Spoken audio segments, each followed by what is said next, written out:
Welcome, everybody, to the Making Awesome podcast. This is season 3, episode 45, which, if my math is correct, is episode 149. I hope that's correct because we have a guest for next week that's supposed to be episode 150. So here's hoping it's 150. We also pushed him to next week because LTX is this week, and that means there's gonna be less people hanging out. But there is some great stuff to talk about today. I'm excited. We've talked about this a little bit, but I have a feeling that we haven't gotten this deep into it in a while. And with all the new printers coming out, right, specifically Bamboo and Bamboo clones, we kind of have to have a new chat on this topic and talk about what sets a business and their needs apart from a hobbyist and their needs, and where a lot of times those needs overlap like crazy. We got some awesome people here hanging out, and if you aren't watching us live on YouTube, we do these episodes pretty much every Sunday live on YouTube. We got some awesome people here hanging out in the chat. Mad Cat USA is here. Jonas E, Duff, Thomas, Rose Kindred, Hiramberg, and Jake the Goat. Thank you all for showing up, hanging out, and of course, leave a like and get subscribed if you aren't. And if you are looking for it, we got fan funding opportunities in that description down below. That's Patreon, PayPal, and YouTube channel memberships, should that be something you'd want to do. Amber and Geek Toy Box are here as well. How you all doing? Well, let's dive into talking about the business needs. And so what I want to first do is look at needs and wants, okay? Because something that you need in a 3D printer is incredibly different than something that you want, right? You, for a business, need a 3D printer with an all-metal hot end. The reason that you need that is they are traditionally considerably less maintenance. And what do we hate doing? Maintenance. And why do we hate doing it? Because it is time. You're going to see that throughout this talk, there's going to be one major thing that I come back to often. It is time. Because it's one of the few things in this world you cannot get more of, right? I mean, unless you really try to accelerate toward the speed of light. I mean, technically time will dilate at that point, but does that give you more time, or does that just extend the time that you have? I don't know, and it's beyond the scope of this talk. But time is really one of those big things that I say I would rather spend double, right? We've had a lot of comments in recent videos, and Grant, I wonder what videos you've done recently that have gotten a lot of comments where people are kind of angry. It's the Bamboo videos. Where they're saying, you're just a Prusa shill, Prusa is behind, Prusa is too expensive, why would you care about a warranty if you're not going to use it? What's the point? And my argument is kind of, well, if one car dealer is offering you a lifetime powertrain warranty and the other one is only offering you a 5-year powertrain warranty, which one are you going to choose? Even if the lifetime is a couple $1,000s more, you might choose that lifetime warranty because in the off chance that you need it, it will pay for itself like that, okay? Go try to find a transmission for a car that's 5 years old, and not have it cost $5,000 to $10,000 to buy, install, sync up, and all that kind of stuff, assuming it's a automatic. Yeah, there's a lot here, and we've got a problem, right? The problem that we have is there are fundamental misunderstandings in this industry, especially when it comes to content creators, right? People think that I'm paid by Prusa. I would love to be paid by Prusa. Hell, I'd love to be paid by any 3D printing manufacturer at this point, but I'm not. And what we say and why we say it and how we say it is all based on data-driven research. Because at the end of the day, that's all that I can rely on. I can only rely on data-driven research that is directly connected to my experiences, right? And while I will say the X1 Carbon, when that thing works, is honestly insane to me. I have never seen a printer run that fast, and we did change out the build plate. We're running now a Fabrico Honey Badger plate. Love that plate. That plate is beautiful. And it's like this beautiful, like, semi-matte black. Oh, it's a beautiful color. Highly recommended. We will be doing a kind of upgrade series to a Bamboo relatively soon. It's going to be filled with me being pissed a lot, but, you know, hey, that's how these things go. But as a business, right, my necessity for data security is way higher than a consumer's. Now, I think that that's wrong because consumers, for some reason, just accept the fact their data isn't, you know, secure. But it is something that worries me because I don't necessarily have an answer to, oh, well, why don't you just, you know, return it? Well, I don't want to return it. I bought the machine. I want to use it. But, like, the amount of time that I've spent on that Bamboo, I should have thrown it away months ago. The only reason that I've kept it is because I have a YouTube channel. And that's what people expect content creators to have. They expect them to have Bamboos, and they expect them to make content around it. So it's odd in my situation because there's kind of this two-factor approach that I have to look at, which is keeping my business afloat and keeping the YouTube channel afloat, and where those two can cross paths. The decision to buy the Bamboo was both channel and business focused, with the big picture problem being customer support. To me, I need good customer support. I need accessible customer support. Specifically unless the machine is cheap enough that it doesn't matter. So, like, a lot of people know Prusa makes a resin printer, the SL1S Speed. I don't own one. I've worked on one. There's a couple of them locally that we assist with and work on. But I don't own them because we decided early on that buying Elegoo Mars and Elegoo Saturns were a considerable better value to us as a business. The reason is that they're so cheap. When I finally found the printer with the broken screen, I didn't know which one it was. Found it. I'm just going to get rid of the printer. It doesn't serve a value for me to keep it and try to fix it. I'm going to donate it with the parts required to fix it. So I'm actually going to buy the parts and then donate it to a local makerspace where they can learn how to do this. And it's going to take like 2 or 3 hours a time. Now, I considered as a content creator, maybe I want to make a video on that, but my Elegoo Mars printers are actually the OG Mars with the RGB LCD screen. So I don't think it's as valuable as some of the newer mono-style screens. But for me, I said, I don't care how good Prusa's customer support is. I can get 7 cheap printers for the price of 1, right? And while the SL1S Speed is faster, it is not faster if I split it up between 7 different printers, right? Now, I guess with resin printers, of course, you've got an issue regarding, time because it's only based on your Z height. But I think that this kind of tracks, right?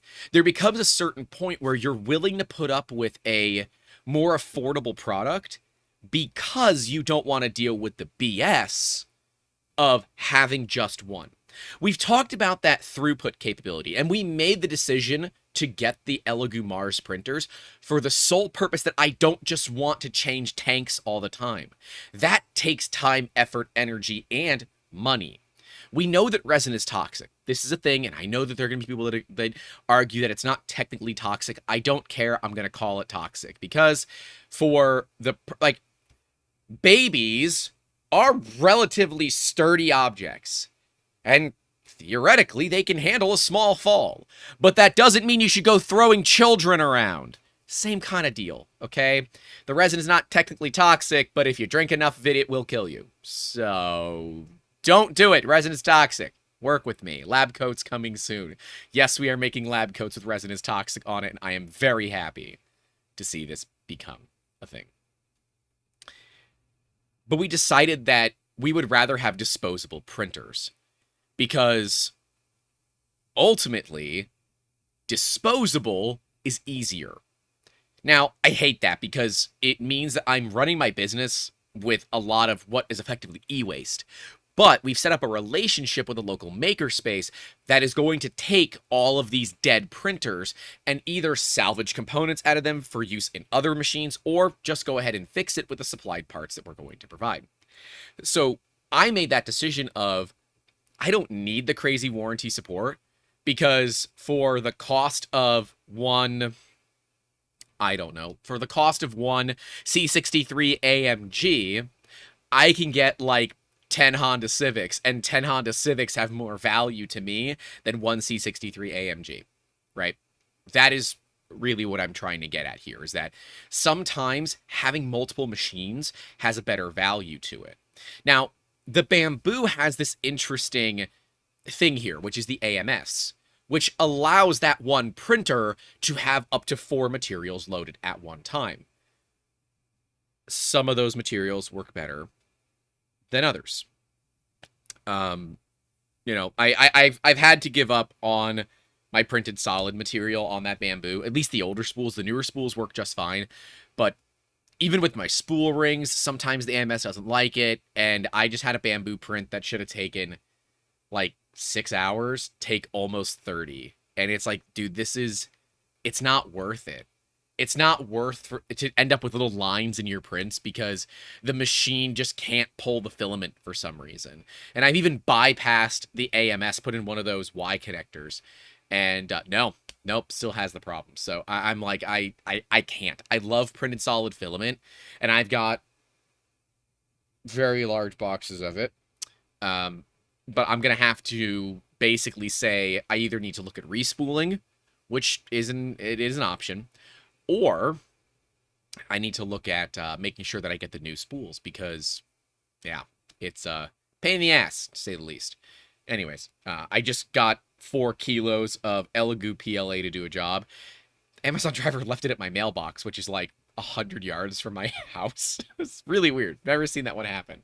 But Elegoo was cheap, and I could get it overnight, so I went for it. And I assume it's reasonably decent PLA. In fact, I think it's Polymaker. Anyways, the cost of the machine is not always a big factor for me as a business. For a hobbyist, you look at it and say, geez, man, like $1,600 for an X1 carbon? That's a lot of money. When you could get a Voron for somewhat similar money, right? Now, the big difference is the Bamboo comes out of a box, goes on a table, and starts printing, theoretically.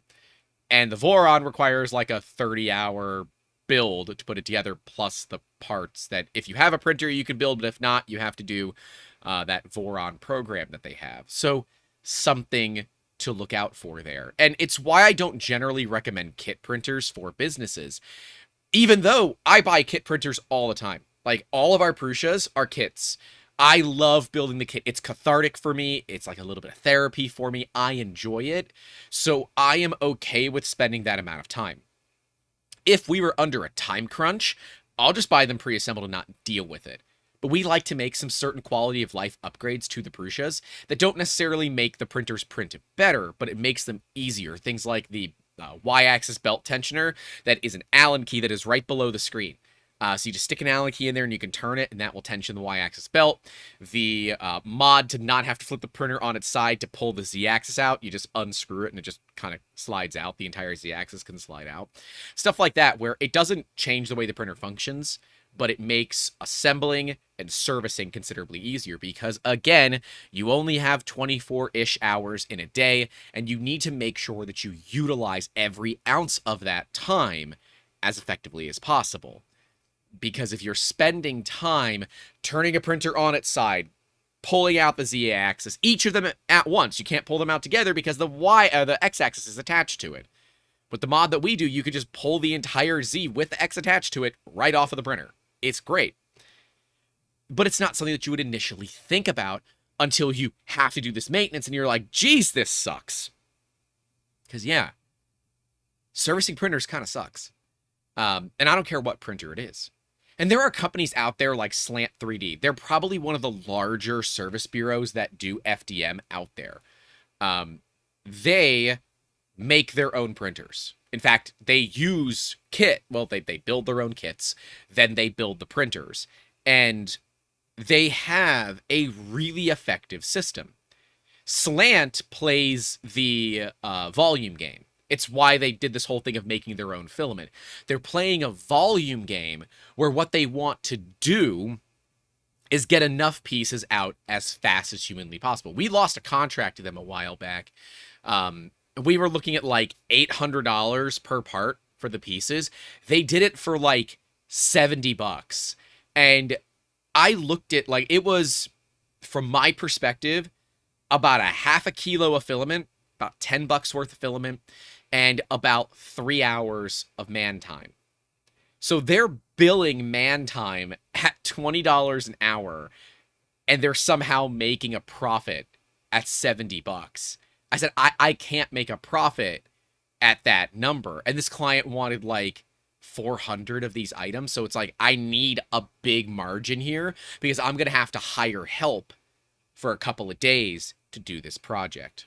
So, you know, something to know about. Oh, they apparently use Flying Bear 902s. I thought they made their own kits. Vishal is the owner of Sliceworks 3D, and they have some of the coolest colors of PLA. They make some really, really awesome colors, and if you happen to be the collector of the battery-operated tools that exist, you know, Sliceworks might have the right colors that you're looking for. And they're apparently scented like vanilla bean. So when you're printing, it smells like vanilla. I think that's kind of cool. Anyways, not a sponsor, but maybe should be. Yeah, it's an interesting scenario from a business perspective, and I think Big Jano puts it correctly. Preventative maintenance today, so no mandatory maintenance tomorrow. Thank you, Geek Toy Box, for the link. Yeah, it's that is completely true, right? And at a certain price point, these printers become commodity items where you don't need to fix it. You replace it, right? It's a weird one. Looking at a want, right? I want auto bed leveling. Do I need it? No, I don't. I can use the Filament Friday leveler kit. I can do all that. But it is such on the edge for me between want and need. The reason why I say I want it and don't need it is a lot of industrial printers don't auto bed level because they know they're flat. They know they're tram. They know they're perfect, right? And a lot of what we talk about is just surrounding the consumer grade 3D printing industry. But there is a whole world of stuff beyond that. In fact, there's always been a printer above me that rides in that world. This one right here, the Fusion 3 F410. That thing rides in the like prosumer light industrial market. To give you an idea, that printer paid for itself in less than 3 days. I bought it, I unboxed it, it's 90 pounds, you need another person to do it. I put it up on the shelf, I loaded the files that I needed to print, I clicked print, and it paid for itself within 3 days. It is a $5,000 3D printer. That is a lot of money. It is made in America. It is certified for ITAR and all that kind of stuff, which is not that big of a deal for most people, but was a selling point for me, and I think I'm still technically a reseller for them, so there should be some disclosure there as well. There are no links in the description for Fusion 3. I'd like to work with them on this kind of stuff, but At the end of the day, the people watching our channel are not their customers. They look at education. And that's kind of where Prusa, to me, is looking at moving. People say, oh, the Mark III is so far behind, the Mark IV is a hodgepodge together of things that don't matter.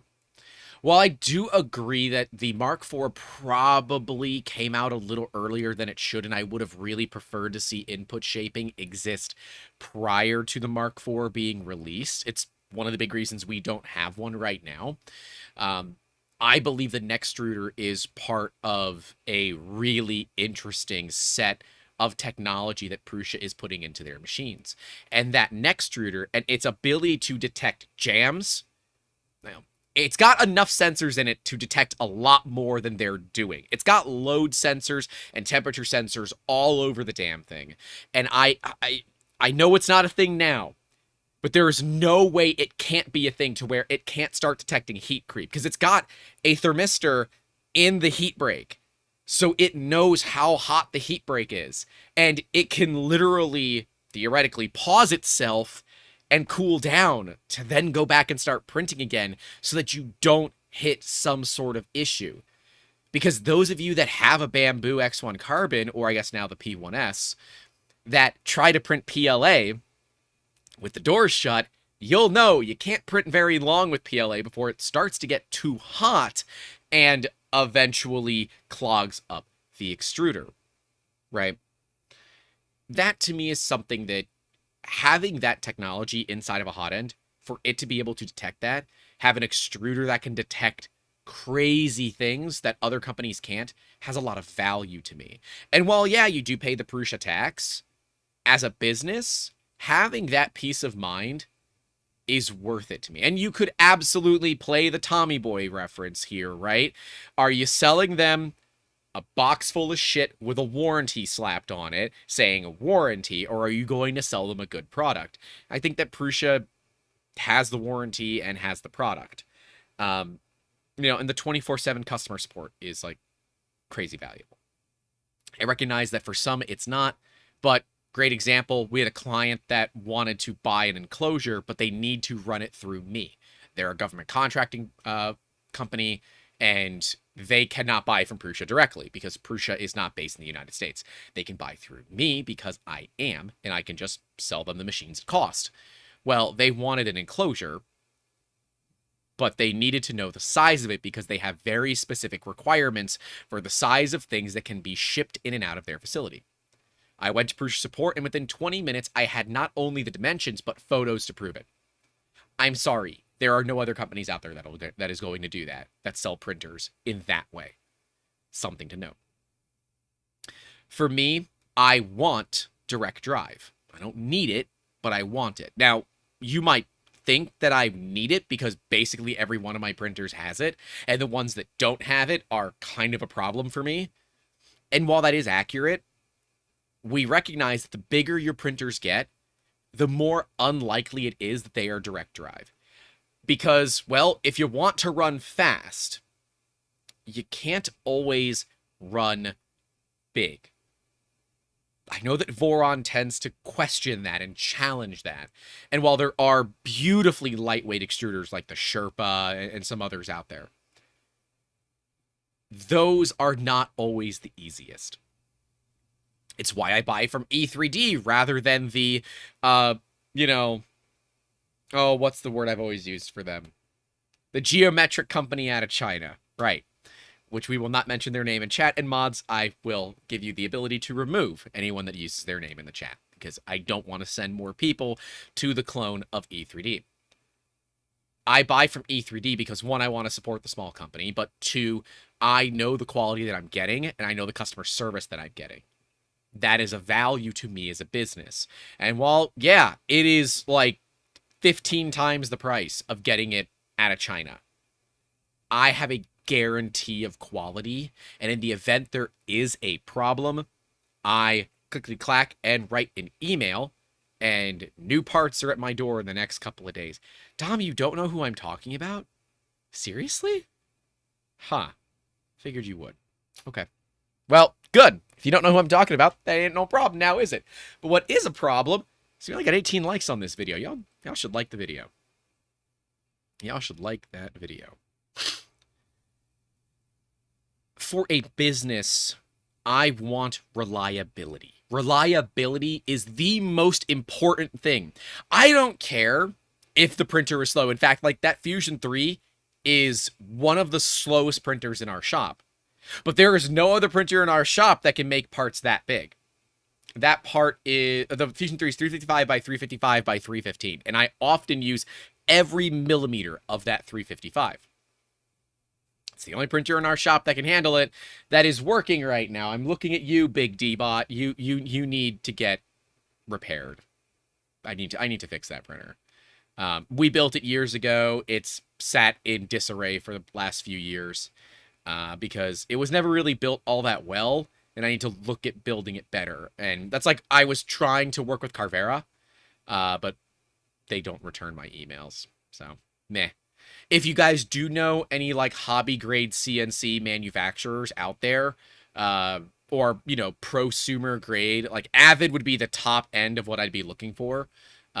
We are looking to do some collaboration with a CNC manufacturing company, because I want... D-bots traditionally have a lot of printed parts. When your D-bot has 1 meter tall Z-rails, you can't use printed parts on it. It starts to shake really bad. Ask me how I know. I would like to do a full rebuild of that printer, but do everything out of milled aluminum. Or aluminium. So if there are companies out there and you guys do have some sort of contact with them, please email me directly, youtube@3dmusketeers.com, because I would like to have a conversation with that, and I think it'd be pretty cool for reference. Moving forward to manufacturers, right? Yeah. Mr. What's that? Tiburum? I think that's how I say it. Says Haas Automation Collab Incorporated, LMAO.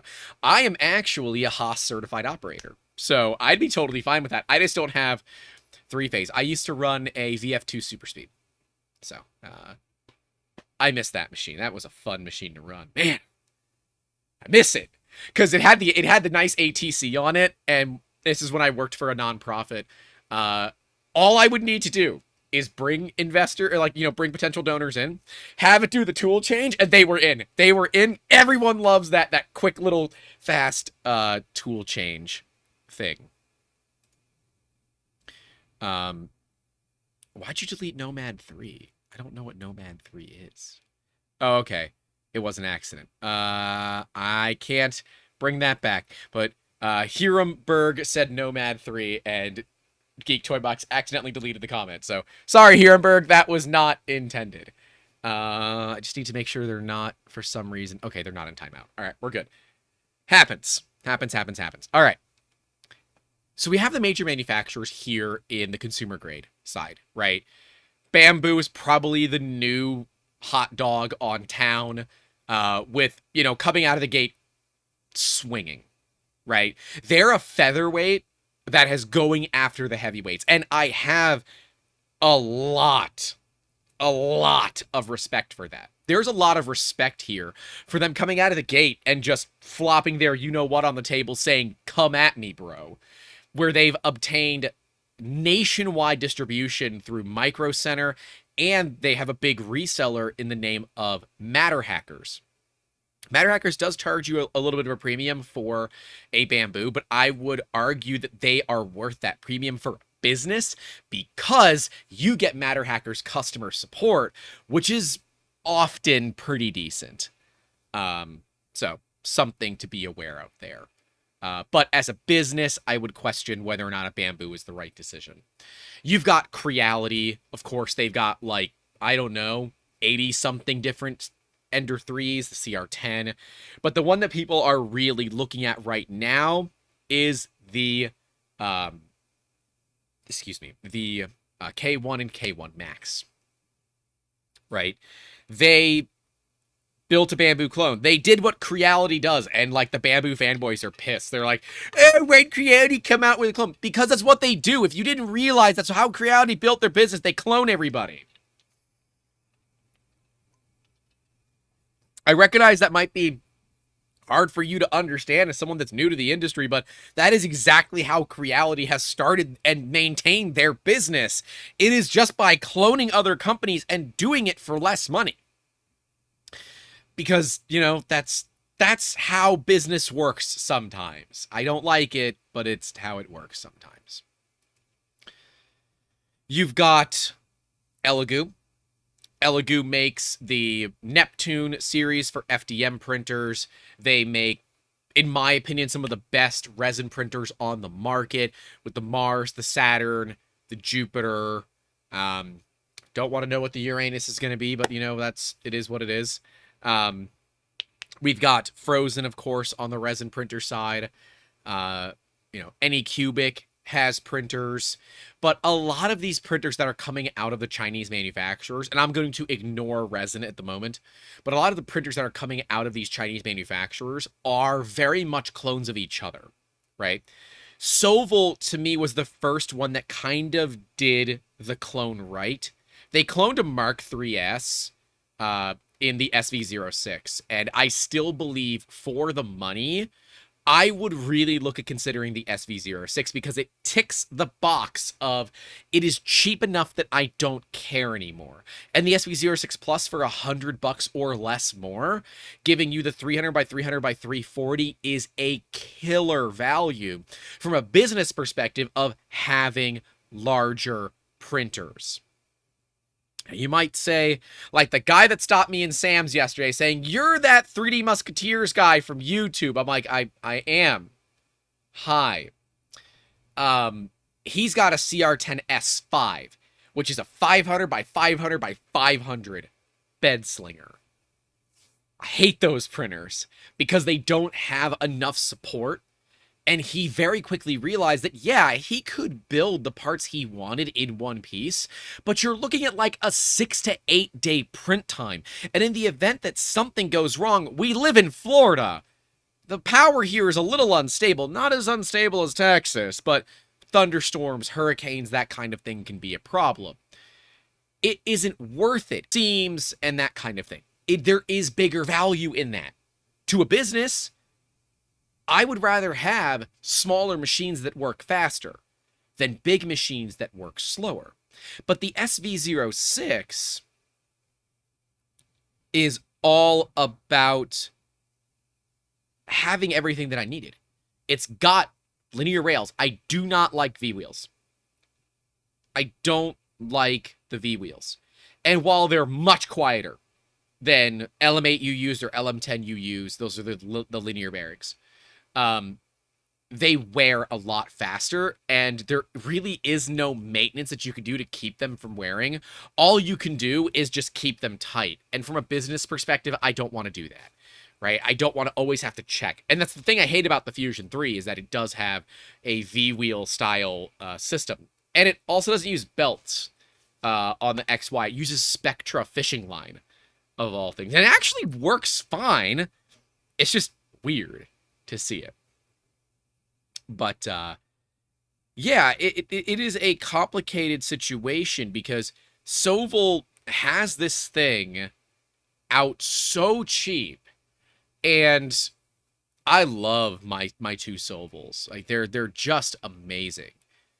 And as a business, had those existed, and had I had some experience in the industry, my experience is key here. If you don't have experience in the industry, I think the Prusa is a better value. If you have experience and understand what problems to look for, the Soval is a really compelling option, especially when you add like a Raspberry Pi 3B Plus to it, which you can get used on Reddit for roughly retail price. It's what I bought a bunch of them for the other day. And then you can put Clipper on it and run it real fast. Jonas E says, excuse me, you spent $5,000 on a V-wheeled printer moved by fishing line. What are the selling points on that thing? Well, it's not the V-wheels that you think. They are metal wheels with shells on the outside that are made of Delrin, specifically Delrin. They are replaceable. They give you spares. The machine is relatively easy to service. The Spectra is because it doesn't stretch. Belts stretch, and you have to look at fixing them over time. Spectra doesn't do that. I bought that machine because it is fully enclosed. It is made in America, and we needed, with the job that we use it for often, requires made in America because government. And this specific client was willing to pay a premium to guarantee their stuff was made in America. Even further, everything is enclosed about it, and the printer has no traditional frame. It uses the shell of the printer that is a 1/4-inch thick aluminium as its frame. So the entire printer is like 90-something pounds. It's crazy heavy. But yeah, that's why I bought it. And I could pay it off in less than 3 days, and I needed its build volume. So it ticked every box that we needed. There was nothing else out there for under $150,000 that ticked those boxes as well. And remember, right, beyond, there are bigger FDM companies out there, right? Stratasys makes FDM 3D printers. In fact, they're the ones that own the trademark to FDM.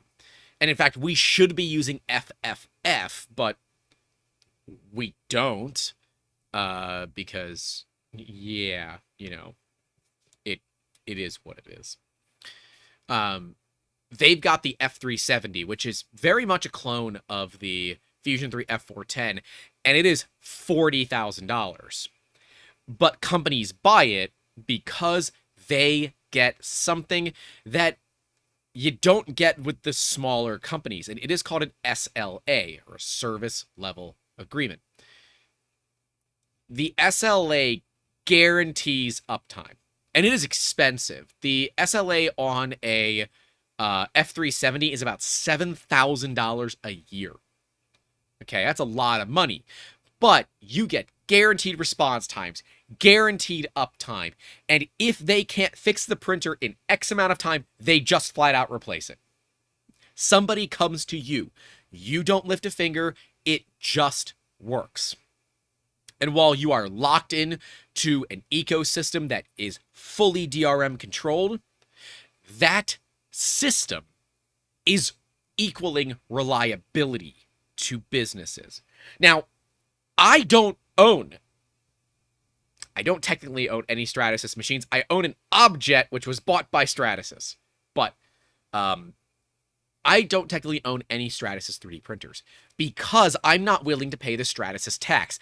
I have the knowledge that tells me I would rather spend 40 grand on a wall full of 3D printers, that even if they go bad, a Prusa at $1,000 is now disposable if you were looking at spending 40 grand previously. It is all about the mindset that you put yourself into as a business for how you operate said business. It's weird, I know, where you can look at saying $1,000 is disposable. Yes, it's disposable. Because if you can't pay back a $1,000 printer in less than 24 hours as a business, you don't have the need to buy that $1,000 printer. At least, that's what I would argue.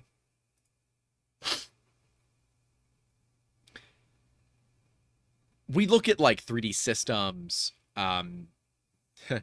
We're not going to get into the 3D systems Stratasys Nano Dimension talk. I want to do a video on that, but I need the cards to fall right now, because right now it just feels like a measuring contest. But we will do another video, an update on that story, because that story is kind of crazy, and I kind of love it. It's, yeah, their machines, like a cheap printer from 3D Systems is like 10 grand, and it's a resin printer, and it can only print like rings and stuff. It's really, really, really tiny. Vast CNC says, couldn't the same equation be used for Ender 5s at the same price, or 5 Enders at the same price of one Prusa? It could. But you missed time. Enders are not reliable. They miss a lot of things that, to me, are pretty much a requirement, right? You gotta have an all-metal hot end. I'm sorry, it is a necessity for 3D printing on a business scale. You need all-metal hot ends. If you don't have all-metal hot ends, I'm sorry, it's not going to work. It is so often that we see failures on Printfix Friday, which I'm fairly certain this week is 99 and next week is 100. So send me your memes, because we're going to do a whole meme. Episode 100 is going to be a meme episode. But there's so much effort that you need to do to put an ender into the quality of a printer where it can be reliable. And that timetable, if you pay yourself a reasonable salary or value your time at a reasonable rate, is not even going to come close. As Jonas E says, but you gotta throw away 4 of the 5 enders when unboxing. Yeah, and look, there are people that have ender farms that love them. And it's because they started with it, they built a system where they know exactly what upgrades to do, they've validated everything, and if your machines are all the same, I can get it. But man, it's not the same. Enders are not built for production. And I would argue that Prusa's really aren't either. They're right on the cusp of built for production. They're missing a couple of things for me that show production. One of them being from the factory enclosures. Another one being from the factory hardened nozzles or diamond nozzles or ruby nozzles. Something like that from the factory, right?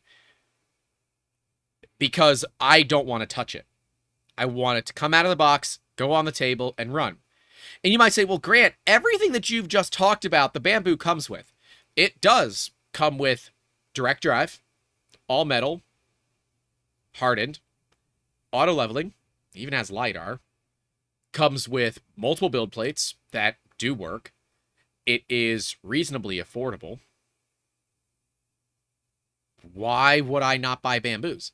It is their one problem that I have, or 2 big problems I have with Bamboo. The customer service is terrible.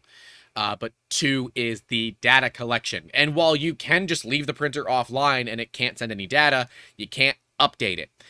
And to the credit of Bamboo, my Prusas are running like 3.8 for their firmware.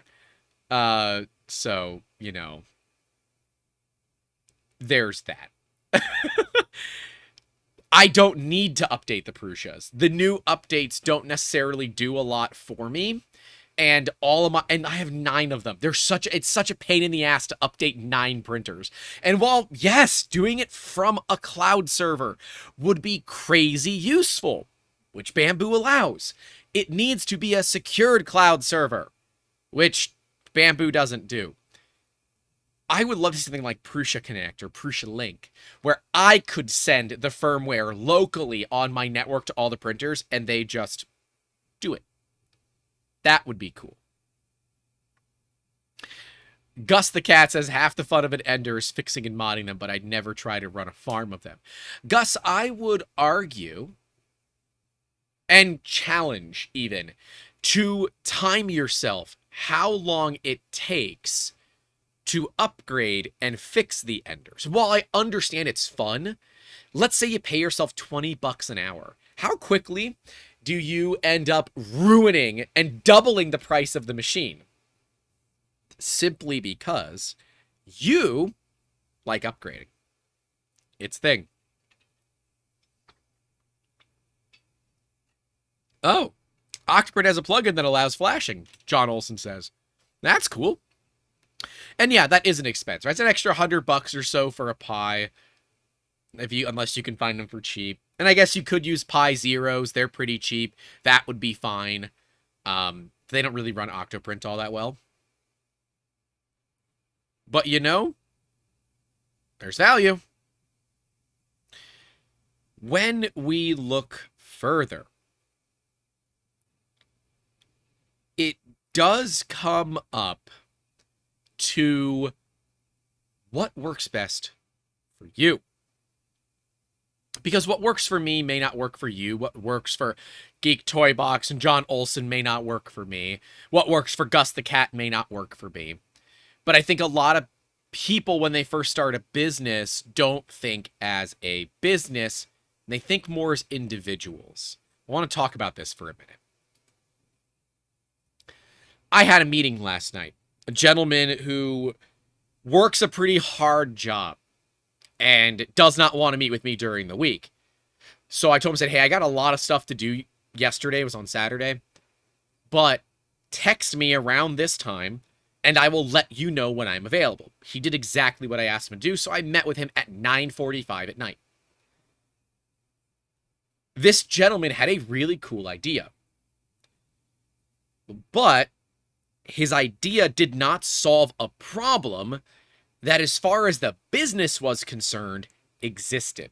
He was solving a problem that morally would be solved, but it would cost more money, take more time, and ultimately not solve any existing problem that a business has, or at least that he is aware of. And it sucks because I like just kind of punch the wind out of his sail. But part of that is my job as a product development guy, is to say, hey, we should really look at the marketing and positioning of your product. We found very quickly that his product is cool, solves a problem, but not a problem that is worth money at the moment. And I told him you need to look at doing some sort of market research for it. This was a gentleman that was thinking as an installer, someone that does the labor and the work, not as someone that pays the bills. That's the big deal. And that's okay. A lot of people don't think that way. Don't feel bad if you don't. But when I got him thinking that way, he's like, oh, crap. Yeah, I see the problem. I'm like, yeah, it sucks, but it's life. And if a business wants to spend money on something and it doesn't immediately make my life easier or reduce man time or reduce costs, then why would I do it? You're selling hopes and dreams, and I need you to sell me that I'm going to make more money. And while there will be businesses out there that buy it for the morals, you're gonna find those are few and far between, especially in the industry that he was playing in, because that industry is one that is incredibly price competitive. It is wrought with competition, and everybody competes on price. Because at the end of the day, we as consumers care way too much about price and care a lot less about the company itself. It's why people will look past the shady things that Bamboo does with your data, because they get a product that fits their needs. It's why people will put shady-ass smart devices in their houses and don't disable the microphones when they're not using them. These machines are listening to you. And as a business, not acceptable. As a consumer, you might find that to be okay. But as a business, that's not acceptable. Because I have certain levels that the average person doesn't. And maybe the average person, well, should.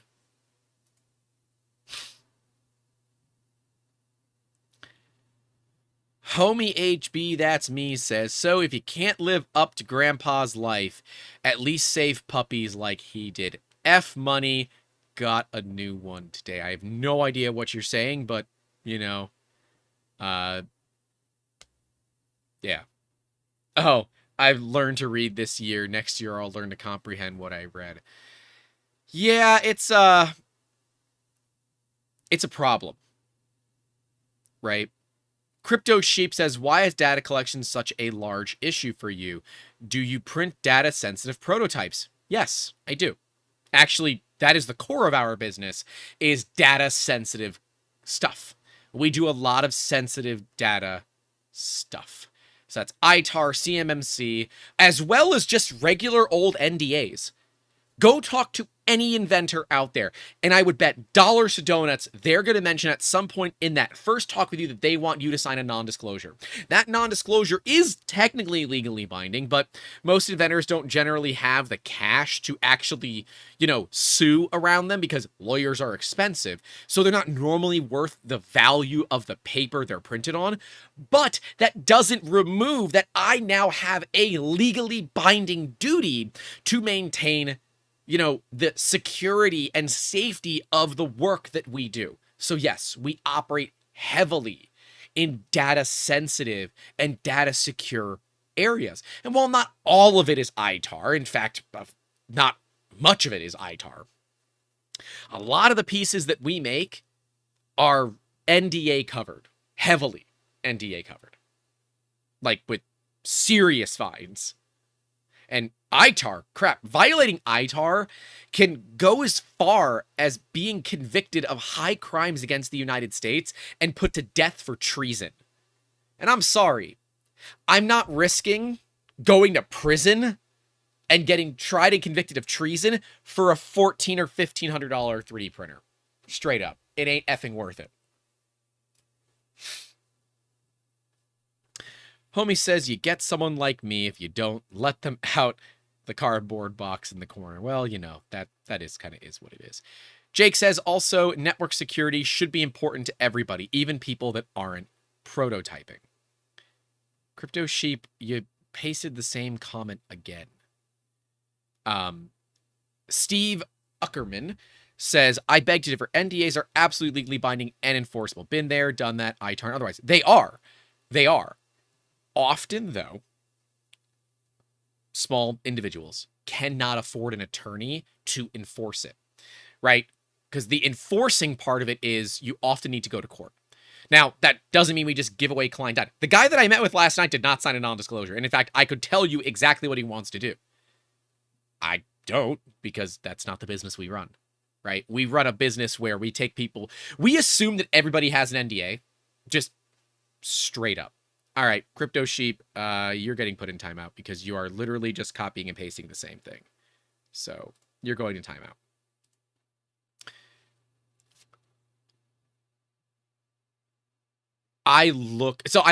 To be clear, I'm on the board of Tampa Bay Inventors Council. So that is a inventor association where we assist inventors in getting the right education that they need to get from art to part. We have brought in multiple attorneys and they all kind of say the same thing. Stop messing with NDAs. Nobody cares about your idea. The only time you really need an NDA is when you're talking to a big company, but then you realize that they're just going to dry you up in court. Whether you're in the legal right or not, they're going to dry you up in court.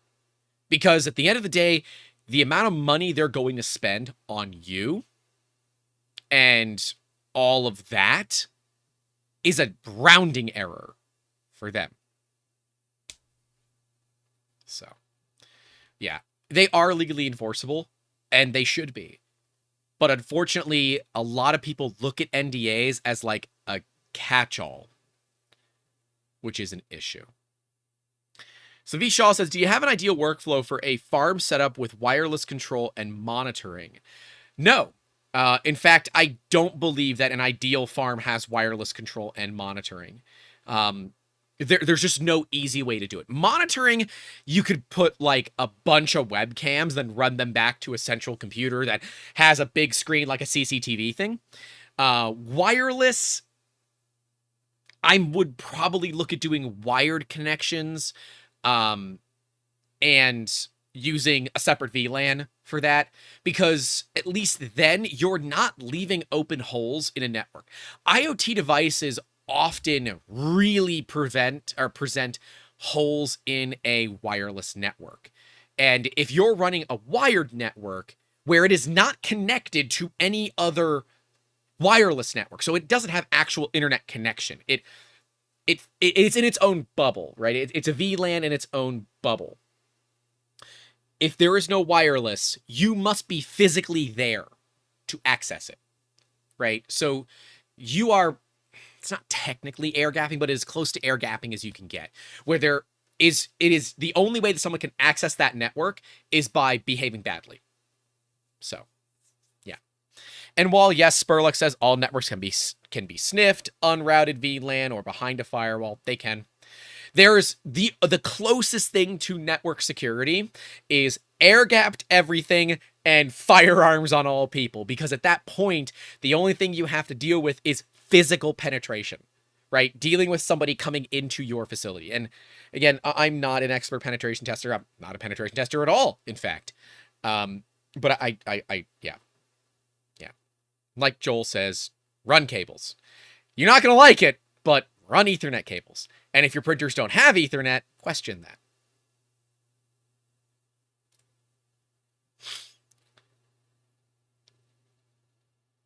I look at, so I don't care about internet. Like, Gus the Cat says pen testing is a great YouTube rabbit hole to go down. If you like that kind of stuff, Darknet Diaries is a phenomenal podcast, highly recommended. I've actually been talking with Jack. We are working to try to find somebody that can help me crack the bamboo encryption. And Jack is awesome, actually responds to Twitter DMs. So thanks, dude. What? I have no clue what that is, but I'm removing that comment. Jake says, I am not a penetration tester. That's what she said. Yeah, well, look, I didn't make the name, the industry did. So in terms of what I am looking for, I don't need a service level agreement because, like Tavares says, I am the warranty. And while I likely will try to fix problems myself before I go and bother Prusa support, it's because I maintain a pretty substantial set of spare parts, right? I actually just found I have 6 full sets of rails for Prusas. So that's something. I dig that. I thought I only had like 2, but I apparently have 6. So we are going to be doing, which printer, which is the one that, I forget. I think it's the yellow one that has the bad rails, but anyways.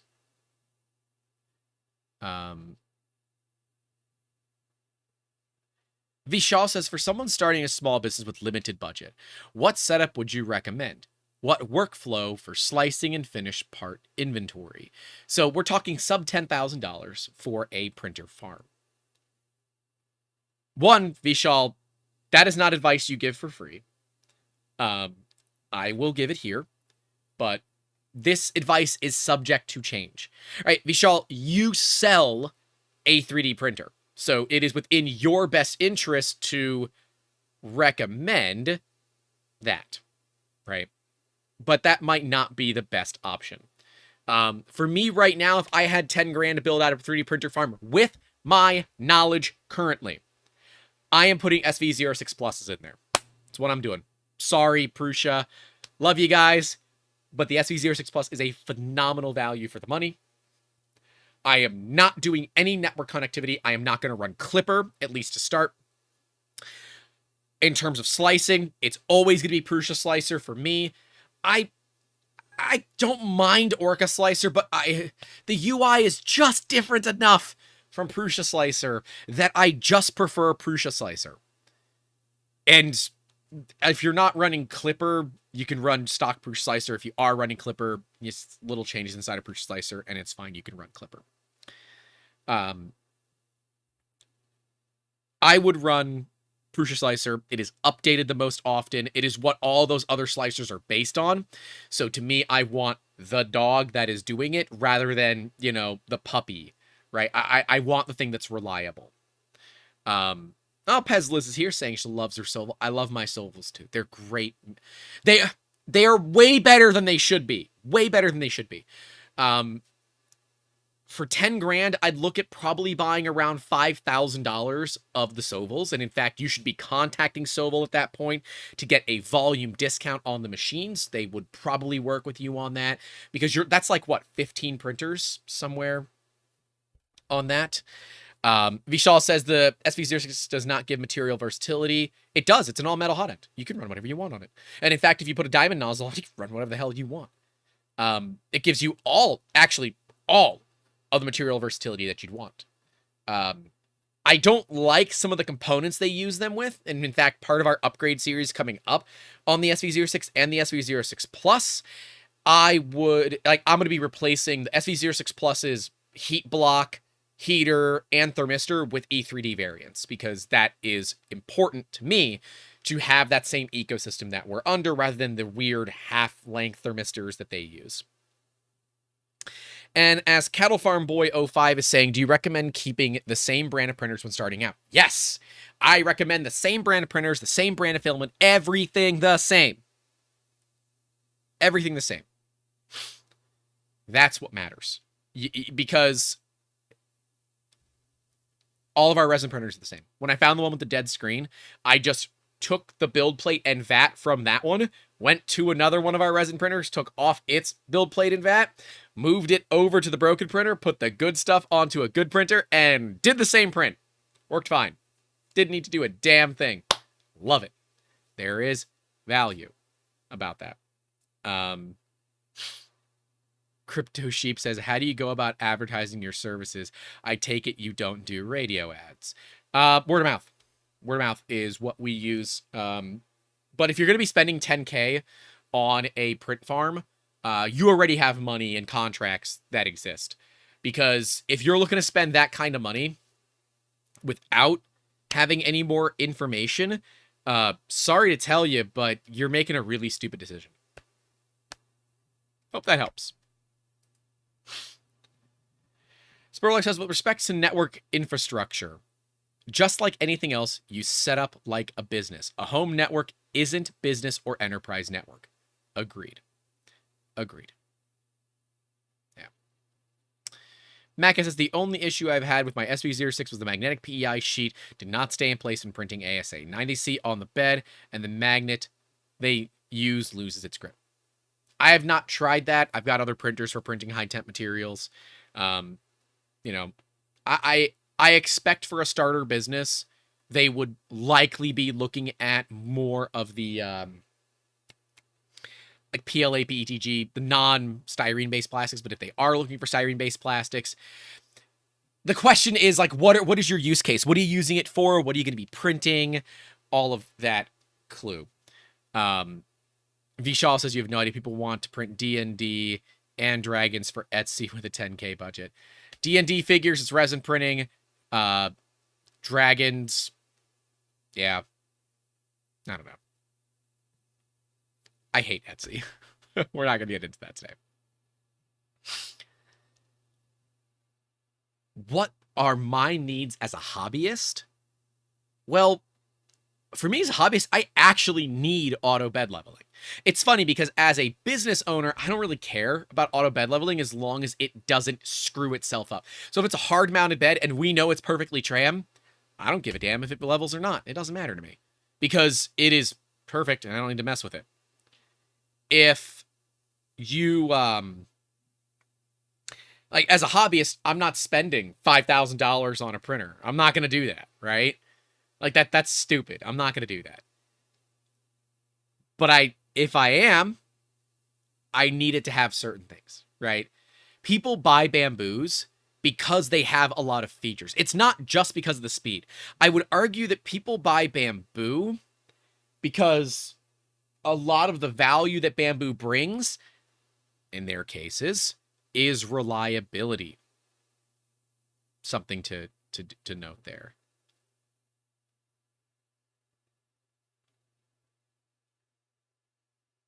I really don't know what some people that comment in the chat actually say. I don't. It's like, dude, that's not how this works.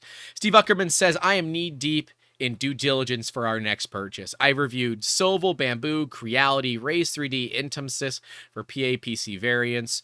So far, StableBot from Luke's Labs is a front runner. I've never even heard of that. Now I'm going to look it up. That's the other thing. There are some really, really obscure 3D printers on the market. Like crazy obscure 3D printers that you've never heard of. So this is a stable core with a, let's go with an Orbiter and a Magnum Plus with an enclosure, basically $6,000 assembled. That's a spicy meatball. But when you are looking at, you know, big stuff, PAPC variants, yeah, spicy meatballs are where you're looking. And as Steve says, Bamboo makes a great data harvester disguised as a printer. Steve, I'm assuming you can back that up, where I've had some issues because I can't really see. I don't have the best network sniffing capabilities here. If you do, please email me, youtube@3dmusketeers.com. Because I would really like to talk about that. Speaking of, we're going to be talking about Nero next week. Nero is going to be an awesome guest. We're going to talk about some stuff. And while, yes, hardcore 3D printers are often internet connected. In fact, our big, it's a Z Corp 650, but it's a ProJet 660 Pro. It is for sale, by the way. That thing is internet connected. When it is being used, it is required to be online. I do have Wireshark, but I am what the industry calls an end user. I know enough to be dangerous, but not enough to understand it. So, yes, we have Wireshark. We run a pfSense firewall with Wireshark in it so that we can measure all traffic coming in and out of the network, both on the IoT network as well as the main network that we use here, as well as the test network that I put the Bamboo on, which is when we initially realized that it is sending data to places that it shouldn't, and that's where I said, I'm done, taking offline, because it is my requirement under ITAR that when we suspect a bad behavior, we must immediately pull it down and start understanding it. And, well, part of that for me is understanding those log files, and I've been working on the log file a lot more. And when we look at the cost of these big printers, on my ProJet 660 Pro, it is $69,000, nice, $500, brand new. It is $86,000 delivered with enough materials to fill it. It is a powder printer with inkjet. Someone was asking about that earlier. When will we see inkjet-based printers come to the home use? I hope they never do, because that machine makes so much mess. It is not even funny. And there apparently are some other competitors in this inkjet 3D printer powder-based process. But like, that machine needs to be online. Why? I have no clue. But it's from 3D Systems. A company that is USA-based, must follow USA laws, and works with ITAR. So it is certified, which is great. We love that kind of thing. Hiramberg says, Prusa is the only company where I am fond of what they do with their 3D printers. I've been a Prusa fan for 1 year and love their live streams, and that is what has brought me to their 3D printing lives. Keep up the awesome work. Thanks, dude. I agree that Prusa has done a phenomenal job, but Prusa is 10 years old, and they better damn well do a phenomenal job, because I'm sorry, newer companies don't, yeah, I don't get it. They want to be top dogs, but they don't have, like, it's like that little chihuahua that wants to fight the pit bull. The pit bull's like, I've taken poops bigger than you. Right? It's a thing. It's a thing. From a business perspective, the warranty on that printer, the ProJet, $9,000 a year. That is service and labor. $4,500 is just parts. So if I want to do the work myself, I get a parts warranty, $4,500, and I get all the parts that I need for free. Well, they assume you're not going to use more than $4,500 worth of parts a year, so they charge you $4,500. And sometimes you get lucky, sometimes you don't. That's how SLAs work, for the most part, inside of businesses.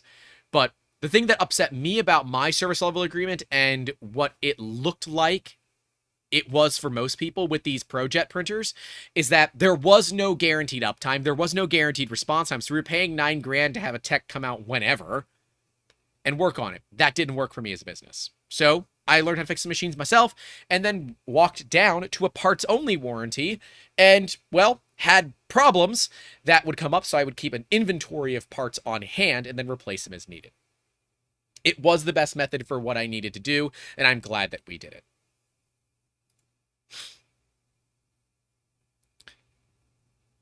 A hobbyist side, I don't need an all-metal hot end. I don't need it. I want it, but I don't need it. A printer can run just fine without an all-metal hot end, right? You got to make sure that you replace the PTFE on a regular basis, but dude, that's as easy as going to your calendar and telling it to remind you once a month to change out the PTFE tube. You're done. Because as a hobbyist, I don't exactly care too much about my time. I'm enjoying it. It's fun. Like the guy that liked upgrading Enders. He enjoys doing it, or they enjoy doing it, I should say. And they don't care about the time because it's fun. As a business, fun does not always equal money. And as a business, it is your primary duty to make money. We like money. And I'm sorry, right? And Liz is the person. She was interviewing Sam Prentice a while back. And Sam asked her about me because she was telling him about a bunch of other people. And he's like, what do you know about Grant? She said, he likes talking about money. I'm a business owner. It is part of my deal is that money is, well, part of what we do. And I talk about it often because I want to put into people's heads that your time has way more value than you think. And hobbyist is fine, but you can't bring a hobbyist mindset into the business world. It doesn't work. It just doesn't work. Steve Uckerman, hopefully I'm saying your last name right, says any consumer device that encapsulates camera data along with operational status messages to an IP address located in a country that is a foreign adversary raises some red flags. Freaking preach that shit. I'm here for it. I'm here for it. I'm here for it. I'm here for it. I'm here for it. Hell yeah. You should email me and we should talk. Damn it. If we haven't already been talking. I have no clue. And, who said it? Mia says, bamboo is the new Huawei. I totally agree. I totally agree. And yes, Huawei is banned in the U.S., Hirenberg. It is banned from doing business in the United States, period. Happy Exterior says, funny that DJI is banned in Florida government entities. Seems like some 3D printers may enter that ban field. Yeah, they are banned from doing business with the federal government, too. For reference. Yeah. Yeah. That's the thing. You're under... Funny. Okay. All right, if you're under an NDA and you can't talk to me, fine. I get what it is. Vishal says, what happens if Bamboo Lab gets banned? Bamboo Lab will likely get banned from government entities. I fully expect them to. The report that we're putting together for ITAR review is pretty damning, and that is even with the little bit of information that we have. We have some information from other users, and I've got some European users that are putting in GDPR or GPDR. I forget which is the right acronym for it, but they're putting in the request to get the where everything is being sent, because that is a legal requirement that Bamboo must do. We're going to be utilizing that. I've already emailed Bamboo's privacy to get all the information that I had talked about in a previous video. Because, well, I want to know more about it, and I think that it'll be pretty obvious. But, like, if you do business with the U.S. government, you should know that a printer that comes out of China that has internet connectivity is dangerous. You should know that you shouldn't put sensitive data on it, period. But you also need to be aware that the machine itself cannot go onto anything that has sensitive data on it. So, yeah. Spurlux says, has anyone looked at any third-party open source firmware software for Bamboo? No, because as far as I'm aware, they don't exist. So, yeah. Oh, okay. All right, I see what you're getting at, Steve Uckerman. Likely not possible because of the locked bootloader. Yeah, it's going to be a locked bootloader. I mean, they don't even use regular stepper drivers. They use an H-bridge configuration because the MCU that they use, which is, for those that want to know, let me find the tab with it. It is a Spintrol SPC 2168. So close to being nice. So Spintrol 2168, which is funny because Spintrol MCUs are the same ones used in DJI drones. And like as a business, I knew that bamboo was a risk. I knew it was a risk from day one. It's why I wouldn't update the firmware. Because on a live stream, my network is exposed. At least the streaming network is exposed. And we don't know what the printer has access to because it's all encrypted. So I recommend businesses don't buy bamboo, right? And there are businesses that already have a ton of bamboos. In fact, Adam Savage just got 2 bamboos. And my comment on the video was, hey, like, what the heck?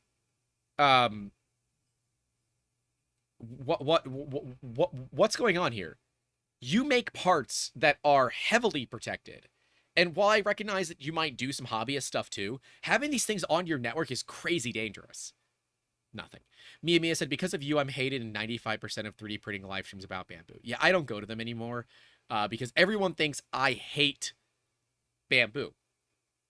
I don't. I actually really like what they're doing. I think that all they have to do is remove that encryption and let us see what they're sending and how they send it for them to just be either accepted or straight up banned. And the fact they're not doing it tells me that we have a problem. So instead, that Spintroll MCU can both encrypt and decrypt, and we are actively looking at how we can force them into decryption, because then we can figure out what's inside of it. So those of you that are in the pen testing world that want to help, you know how to reach me, YouTube at 3dmusketeers.com. But not the topic. From a business perspective, I need that all metal hot end because I don't want to service it, right? I don't want to have to remind myself once a month to undo the heat break, pull the heat break out, pull the PTFE out, cut a new piece, install it, yada, yada, yada, yada, yada, yada, yada. That's too much BS. Even if that takes 10 minutes and I've got 20 printers, that's 200 minutes that takes me. That's over 3 hours that I am now spending once a month to do this. That is a lot of effort, right? That's a ton of effort. And while you might enjoy it as a hobbyist, as a business, it makes no damn sense at all. No damn sense. And that's why certain printers cost more money. But it's also why I question, like, how is the Sovol SV06 so damn good? How is it so damn good? I don't know. Because for all intents and purposes, that machine should cost way more than it does. And I think they open sourced it, which they should have done from the beginning, but I'm not going to get into that BS right now. I know that Sovol was able to save a ton of money by using injection molding. Because while the molding cost upfront is very expensive, it is incredibly easy to amortize, which is, you know, take a small portion of it into every piece. If you get 100,000 shots out of a mold, that's a cheap mold. Let's go with 1 million shots out of a steel mold. That steel mold will cost you, let's go with $20,000 to make in China with your own in-house labor, okay? You can make 1 million pieces on that mold. That's like every piece has an extra penny on it to pay for the mold. Or 2 pennies, right? It is unbelievably cheap to do injection molding. And that is likely where a lot of that goes.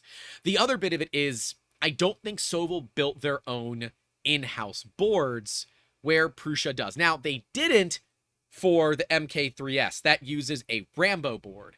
But the Rambo board is really expensive because it's open source. And while, yeah, you can probably get better rates as a distributor with a high MOQ, minimum order quantity.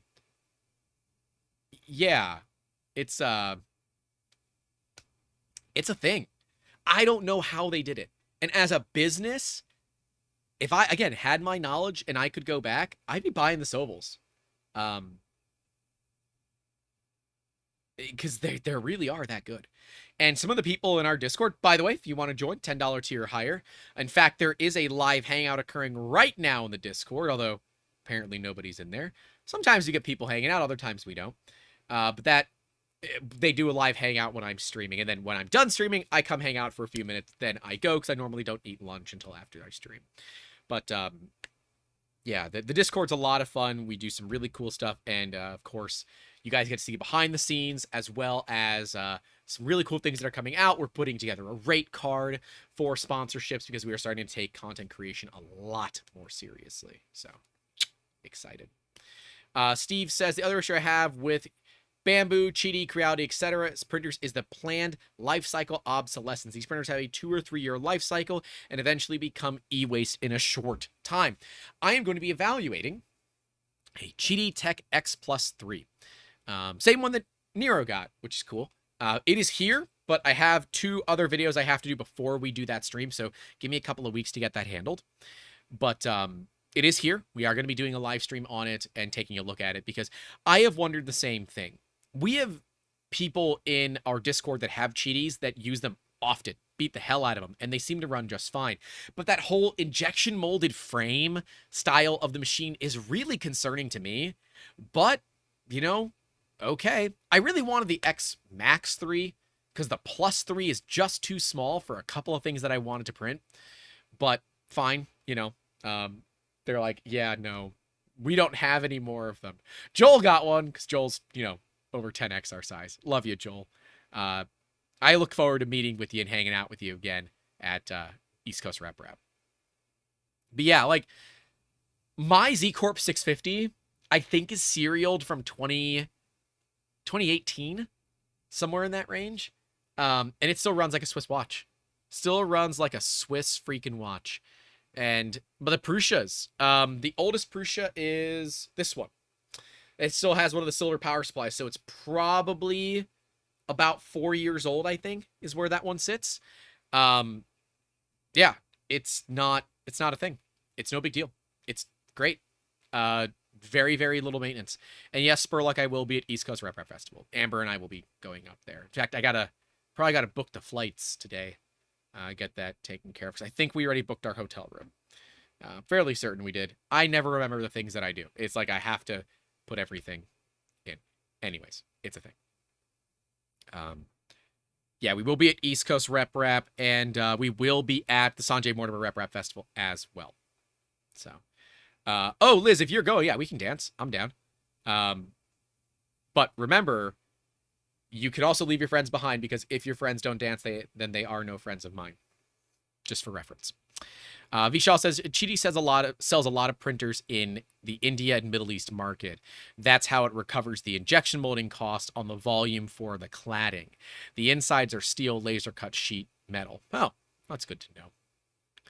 Yeah, I'm not a huge fan of the kind of planned obsolescence that we have in this industry, and it's why I don't mind spending more money for printers like Prussia's, which is funny because they use freaking 3D printed parts that should viably break. They don't. They're not the nicest parts. In fact, they're kind of ugly. They're not very well printed because print farms don't always make the best parts. They're making parts fast. So, yeah, and as Joel says, his MK 2.5 still works. Amber has an MK 2.5S that still works great. It's just funny to see a Prusia that's really loud that has actual end stops. It's always weird to say that. And Ronnie says, at the Sanjay Festival, bye-bye long hair. We might end up cutting it for charity before, like, for the Blocks of Love or whatever, before we leave, and then do the shaving there. Haven't exactly decided that yet, because I don't know of any charities in the UK that do it, and I can't travel back to the United States with hair. They will stop you for that. So I want to make sure that we can get the hair to a charity, because I've been growing it for 3 years, and I'd like to get that to people that can use it. So, something to know. Yeah, still working with E3D to see if this is even a possible thing. It's what I would like to do, but we'll see if E3D will allow us to do such a thing and actually endorse it. So, not looking at them to pay for anything, but, you know, have it be an official event. That would be really cool to see that occur. Yeah. I'm excited. So as a business, right, my needs are different. As a hobbyist, my needs are different. As a, well, both. The needs have a lot of overlap. I want a reliable printer that is not going to need a ton of maintenance, that has some features, but others maybe not as necessary. As a hobbyist, I don't care too much about customer support as much as I do about price. As a business, I care way more about customer service than I do price. I am willing to spend more money to get better customer service. As a hobbyist, I don't care too much about all metal or not all metal. And as a business, I need all metal. As a hobbyist, I don't necessarily care where the printer comes from, and, potentially maybe some, somewhat sketchy data collection. As a business, that is one of the huge factors for me buying. As a hobbyist, I love having connectivity to my machines, both wireless and wired. As a business, I will never put printers on a network. The only thing I would do is have a Pi for Octoprint, and even then, it's not on an actual network. It's on a separate VLAN that is only accessible by a certain couple of computers here that are all air-gapped. Because there are certain precautions that I have to take that the average person doesn't as a business. And if you are looking to start a business in 3D printing, you need to take that stuff into account. And while, yes, you can get away with a reasonably decent high-end consumer network, going to a business class or enterprise class network will be more secure in the long run. Now, if all you're doing is printing out, dragons and benchies and that kind of stuff, I totally understand your apprehension with spending $15,000 to $20,000 on networking gear because, well, it's probably not needed for you. Well, you have to look at if you're going to DIY or buy. That will be a series that we do come up. I know a lot of people do those. The first episode of the DIY or buy should be one of two things. It is either going to be a way to clean out your dryer vent. That is not going to be actual advice because I don't want to be responsible for people burning their houses down. Or it's going to be a curtain rod holder. So, yeah. There are some differences. And there are some things that set apart businesses from consumers. There are some things that separate the needs. And as I said, there are a lot of overlap. But that doesn't mean that you as a business owner should not also have a hobby grade printer. There is a lot of value out there in having that knowledge of repairability for you. It's why I build the Prusa kits. It's a great way to remember how to take them apart. It's cathartic for me, and it's about 6.5 hours. And while, yes, the amount of time that I spend on it is way more money than just buying a pre-assembled printer, the quality of life upgrades that I can do that make the maintenance time in the future drop heavily is absolutely worth it. Ducky says, by the way, hey Ducky, says, unified networks are great for prosumers. It's like the in-between of consumer and enterprise. Spurlock says that he agrees. Unify is okay for a small business, and when you look further into their code and business practices, your cybersecurity insurance won't like it. Well, thankfully, a lot of small businesses don't require cybersecurity insurance, and if you do, you better not be running consumer-grade electronics. You better not have a Wi-Fi network with IoT devices on it. Yeah, it's a thing. Ronnie says, as a hobby person, the needs are lower. The wants are closer to business specs. I think that is probably the best way to describe this. As a hobbyist, you don't necessarily care about some of the things that I do as a business, but if you can get them, why not? And while as a small business, you could look at removing some of those quality of life features, a lot of times the things that you give up because you want a lower price, you will absolutely pay for in the long run. I think we're going to call this one a wrap. 149, episode 149, season 3, episode 45. You guys, if you have any other comments, give like 20, 30 seconds for that. A lot of cool stuff coming out. I have not figured out what we're doing for Wednesday's video yet, so I need to do that. That is coming up here in a little bit. Like the video if you haven't. Subscribe if you haven't. Really cool stuff coming out. I'm excited.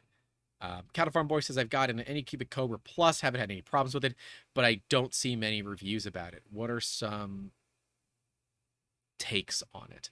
I don't have one, so I couldn't tell you. I have a used Anycubic printer that came to us. But yeah, I don't have any contacts with any cubics, so have not looked at it at all. Sparlik says also good chances you can find a network security professional willing to horse trade services.